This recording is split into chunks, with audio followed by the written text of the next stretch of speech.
Assalamualaikum warahmatullahi wabarakatuh. Kembali lagi kawan di Legenda Catur Dunia dan masih dari Grand Chess Tour 2023 seri ketiga Super United Rapid dan Blitz Kroasia hari kedua. Turnamen ini berbarengan dengan kejuaraan dunia catur wanita di Cina kawan, tepatnya di kota Shanghai. Antara juara bertahan Juan Yun melawan penantangnya Li Tingji, sesama pemain Cina kawan. Tapi dua game ini masih remis kawan, belum ada hasil menang kalah. Jadi sementara kita tinggalkan, kita fokus terlebih dahulu Grand Chess Tour 2023 Super United Rapid dan Blitz ini saja. Di hari keduanya kawan, sekarang posisi klasemen mulai berubah. Jika di hari pertama ada Viswanathan Anand, Jan-Christoph Duda, disusul dengan Richard Rapport. Sekarang mulai berubah di hari kedua, ada Fabiano Caruana, Yanni Punyaji, dan Viswanathan Anand menempati posisi teratas kawan dengan poin yang sama, 8 poin. Yanni Punyaji mendapatkan 3 kali kemenangan di hari keduanya kawan. Fabiano Caruana mendapatkan 2 kali kemenangan, 1 kali remis. Dan Viswanathan ini mendapatkan 1 kali kemenangan, 1 kali remis, dan 1 kali kalah dari Magnus Carlsen. Sedangkan Jan-Christoph Duda menempati posisi keempat, ada Dominic Djokovic yang mendapatkan 2 kali kemenangan kawan dan 1 kali remis di hari keduanya. Sedangkan Magnus Carlsen ini yang terlihat menurun kawan performanya, mendapatkan 2 kali kekalahan di hari keduanya. Disusul Richard Rapport, ada Alireza Safirosa di tempat ke-8 dan Ivan Sarik di posisi ke-9 dan posisi punjit ditempati oleh Konstantin Lupulescu. Dan jika kalian ingin melihat hasil detail-detail turnamen ini kawan, kalian bisa kunjungi website resminya. Link nanti ada di kolom deskripsi. Ada juga di chess.com ataupun di Lichess ataupun juga website-website lainnya. Kalian bisa googling sendiri kawan. Dan untuk game yang akan kita ulas ini, saya dahulukan permainan Magnus Carlsen kawan berhadapan dengan Alireza di game kelimanya. Pada game keempat, Magnus Carlsen ini dikalahkan oleh Caruana kawan. Dan baru di game ke-6, Magnus Carlsen memetik kemenangan kembali menghadapi Viswanathan Anand. Tapi saya pilih permainan Alireza Safirosa ini kawan. Dan Carlsen pegang hitam, Alireza Safirosa pegang putih, mengawali dengan pembukaan pion raja pion E4. Carlsen pion E5, kuda F3, kuda C6, ada pembukaan Italia dengan gajah C4. Dan Carlsen memilih pertahanan 2 kuda kawan, kuda F6. Menawarkan permainan Fred Liver Attack, tapi ditolak oleh Alireza Safirosa. Melanjutkan dengan pion D3. Ada gajah C5. Kalau kalian melihat diagram seperti ini kawan, seperti kita melihat permainan bishop opening atau pembukaan gajah. Kalau pembukaan gajah kan seperti ini. Setelah pion E4 ada pion E5, gajah dikeluarkan terlebih dahulu, disusul kuda F6. Dan tentu saja ada alternatif lainnya kawan, baru gajah C5 di sini kawan. Itulah urutan pembukaan bishop opening ataupun pembukaan gajah. Tapi beberapa langkah berikutnya ini kawan, setelah gajah C5 ini, Alireza Safirosa memutuskan untuk transposisi kembali ke permainan utama Giorgio Piano dari pembukaan Italia kawan. Selanjutnya pion D6. Dan di sini langkah yang paling populer adalah Raja Rokade atau gajah ditarik mundur ke B3. Tapi Alireza Safirosa memilih mengeluarkan gajah gelapnya ke petak G5. Taktik semacam ini sangat kita sukai kalau ada kesempatan untuk mengeluarkan gajah untuk membuat pin-pinan pada kuda F3 ataupun kuda F6 seperti ini, pasti kita lakukan kawan.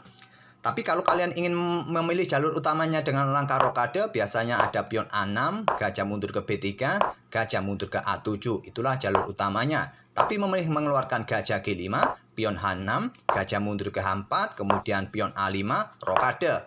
Kalian juga bisa menghentikan dengan pion A4, yang nanti urut-urutannya kawan akan sedikit sama, cuma bedanya tidak memainkan pion A4 lagi. Gajah mundur ke G3, menteri ke E7, baru rokade, gajah ditarik mundur ke petak B6 kawan. Itulah jika kalian memainkan pion A4 yang paling banyak dimainkan di posisi ini. Tapi memilih rokade terlebih dahulu, dan gajah ditarik mundur ke B6, raja bergeser ke H1 oleh Alireza, pion G5, gajah mundur ke G3, dan di sini tetap dikejar kawan gajah dengan kuda H5. Selanjutnya pengembangan kuda B ke D2, dan di sini rokade merupakan salah satu pilihan kawan bagi hitam untuk melanjutkan pilihan yang terkuat, atau menteri ini keluar ke petak E7 tapi mengeluarkan gajah terangnya ke petak G4 untuk pin kuda. Agar nanti kawan putih tidak mempunyai kesempatan dobrak dengan pion D4, kuda ini kena pin kawan, jadi petak D4 sudah tidak mendapatkan dukungan dari kuda di petak F3 ini. Tapi Alireza tetap ingin berencana dobrak petak pusat dengan langkah pion H3 terlebih dahulu, usir gajah. Setelah gajah mundur ke D7, di sini saatnya untuk dobrak petak pusat kawan, tapi memilih dengan langkah gajah B5. Sikat kuda terlebih dahulu, mungkin baru berikutnya bermain dengan pion D4. Kalau kalian menemui situasi seperti ini, coba kalkulasi lebih dalam lagi. Lebih cermat, kalian punya kesempatan langsung dobrak petak pusat. Mumpung Raja Hitam ini masih berada di pusat, kawan. Setelah baku hantam pion, kalian punya kontrol yang sangat solid dengan dua pion ini. Hitam tidak akan berani ambil pion ini, kawan. Kalau ambil pion ini sekarang, simple diambil oleh kuda. Dan coba lihat, kuda hitam ini juga ada serangan dari menteri. Dengan kekuatan gajah, kawan, nanti juga bisa merepotkan. Kalau memilih rokade, pion-pion ini juga bisa jatuh. Bagaimana dalam situasi seperti ini? Saat baku hantam pion ini, kuda pukul gajah terlebih dahulu agar tidak kena serangan di sini, kawan. Setelah diambil balik oleh pion F, kalian ambil pion yang ada di peta ini. Ini juga ribet, kawan. Karena diambil balik oleh kuda putih, diambil balik oleh gajah. Lajur F terbuka dengan dukungan gajah. Jatuh juga pion yang ada di peta F7. Jadi, ada kesempatan sebetulnya bermain dengan pion D4. Tapi Alireza memilih dengan gajah B5. Dan di sini, kawan, kuda langsung sikat gajah merupakan pilihan terkuat, tapi memilih dengan kuda ke F4. Coba pressure pion-pion ini, kawan. Mungkin idenya adalah pengorbanan dengan dukungan menteri di petak terang, mungkin nanti disusul menteri ke petak C8. Apakah idenya seperti itu? Atau juga persiapan pion-pionnya segera didorong di sisi raja ini nanti ke depannya? Kita lihat saja. Kuda C4, coba ancam gajah gelap. Pion H5 lanjut Carlsen. Kuda ambil gajah B6. Pion C ambil balik. Ada kuda mundur ke D2, kawan. Mencoba ingin menekan pion-pion lemah semacam ini. Coba lihat, ada dua pressure nanti didapat oleh pion-pion hitam ini. Raja bergeser ke F8 oleh Carlsen, tapi tidak. Kuda ke petak C4, mulai dobrak petak pusat dengan pion D4. Tantangan ditolak, kuda mundur ke E7. Kalau tantangan ini diterima, kawan, seperti yang saya sebut tadi sini, ada kontrol yang sangat solid, kawan, dua pion putih ini. Kalau kalian ambil pion ini, kawan, ya simple diladeni pertukaran gajah terang terlebih dahulu. Setelah diambil balik oleh menteri, gajah ambil kuda F4. Dan coba lihat, kawan, struktur pion kalian rusak berantakan seperti ini. Dalam permainan endgame, ini tidak terlalu menguntungkan atau bahkan buruk bagi hitam. Memilih kuda mundur ke petak E7 kalau langkah terkuatnya adalah benteng, kawan, keluar ke lajur C, tapi memilih kuda mundur ke E7, pertukaran gajah terang diambil balik oleh menteri. Selanjutnya pertukaran pion di lajur pusat diambil balik oleh pion D. Dan sekarang berlanjut kuda ke F3, mencoba menekan dua pion, menantang juga pertukaran menteri untuk mengawali permainan endgame lebih cepat. Karena merasa struktur pion putih ini lebih bagus ketimbang hitam. Hitam bertumpuk di lajur B, ada potensi pion lemah, kawan. Kalaupun diadu nanti ada pion terpisah di lajur E ini, kawan. Dan di sini Carlsen mempertahankan menterinya, bergeser ke C7, pertahankan pion E-nya. Kuda ambil pion G5, ada benteng D8, menteri menghindar ke C2, kuda E lompat ke G6, kawan, untuk memperkuat posisi pionnya agar menterinya leluasa bergerak, ataupun juga untuk dukungan bagi pionnya didorong maju untuk memaksa pertukaran. Kuda ini siap mengisi peta F4 selanjutnya. Di sini Alireza mengeluarkan benteng AD1 menantang pertukaran benteng, ditolak Raja G7 Magnus Carlsen, kuda mundur ke F3 untuk memperkuat peta H4, kawan, ataupun lompat ke peta H4 menantang pertukaran kuda. Di sini kuda mundur ke E6, selanjutnya kuda H4 dan ingin lompat ke peta F5, langsung Carlsen sikat kuda H4, diambil balik oleh gajah. Selanjutnya pion F6, kawan, ada pion F3 untuk perkuat posisi pionnya. Dan buka ruang juga bagi gajah jika ingin direposisi. Kemudian ada pion B5, hentikan laju pion-pion sayap menteri.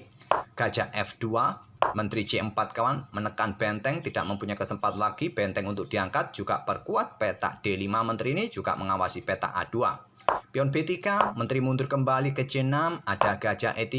Di sini Magnus Carlsen bertukar benteng dan Magnus Carlsen menantang pertukaran benteng juga, kawan, diladeni oleh Alireza, diambil balik oleh kuda. Kemudian menteri D3 menguasai satu-satunya lajur terbuka di lajur D, serang kuda. Kuda ke F7, pion C4, diterima tantangan, kawan, baku hantam di peta C4. Ada kuda D6, coba incar pion, pion didorong maju ke C5, kuda kembali ke F7, raja naik, kawan, ke H2 untuk menghindari tempo dadakan skak di baris belakang. Dan di sini Carlsen mendorong pion A4, menteri D5 menantang pertukaran, tentu ditolak, kawan. Kalau diterima ada pion bebas yang merepotkan hitam ke depannya. Menteri dipertahankan Magnus ke peta B5, ada gajah F2, kuda H8, pion F4 tantang Alireza, ditolak menteri B2 serang gajah, gajah G3, baru sekarang pertukaran pion, pion E pukul pion F4, gajah ambil balik pion F4, kuda F7 hanya mondar-mandir saja kuda hitam, kawan. Di sini ada kesempatan ambil pion yang di sini, tapi pion ini juga jatuh, kawan. Di sini Alireza memilih gajah E3. Kuda E5, gajah F4, Dan ada pion H4 siap dimainkan untuk membatasi pergerakan raja ataupun gajah kawan bergerak ke petak G3, tapi memilih pion A3. Dan di sini terjadi pertukaran, kita mengawali permainan endgame menteri versus menteri kawan dengan keunggulan Alireza 1 pion. Menteri ke E6, pilihan terkuat lainnya bisa bergerak raja ke petak G3 sebelum ada pion H4, tapi menteri ke petak E6 dan pion H4 dimainkan oleh Magnus Carlsen. Selanjutnya menteri ke G4 skak. Dan peta F8 merupakan peta terbaik bagi raja hitam, tapi Carlsen memilih peta F7. Dan Alireza ambil pion H4, Magnus Carlsen ambil pion A2. Pion hitam ini juga cukup mengkhawatirkan, tinggal 2 tempo lagi bisa promosi, tapi masalahnya raja hitam ini terbuka kawan posisinya. Beda dengan raja putih, masih ada kawalan 2 pion dari pion-pion krucil ini kawan. Yang menjadi masalah, raja hitam sangat terbuka. Ini memungkinkan bagi menteri putih untuk reposisi dengan tempo skak kawan, mendapatkan posisi untuk mengawal pion hitam ataupun mengawal pionnya bisa lolos. Permainan berlanjut, menteri H7 dari Alireza skak, raja bergeser, menteri ambil pion B7 kawan. Selanjutnya menteri C4 coba ingin rebut pion, dipertahankan menteri B6 untuk mengawal pionnya juga, tempo skak, raja bergeser ke G5. Pion C6 mulai didorong dan di sini Carlsen ambil pion E4 berharap melakukan skak-skak yang beruntun kawan dan permainan bisa remis. Tapi sayangnya dicegah oleh Alireza kawan, ada kesempatan menterinya keluar ke petak D8 terlebih dahulu tempo skak. Beberapa skak dilakukan oleh Alireza untuk mendapatkan posisi yang bagus untuk mengawal petak F4, tidak memberikan kesempatan Magnus melakukan skak-skak yang berulang-ulang kawan. Dan di sini setelah pion C7, Magnus menyerah di langkah ke-56. Satu langkah berikutnya bisa promosi, tidak mempunyai kesempatan untuk melakukan skak lagi kawan. Oke, tak perlu saya lanjutkan sampai promosi ini kawan.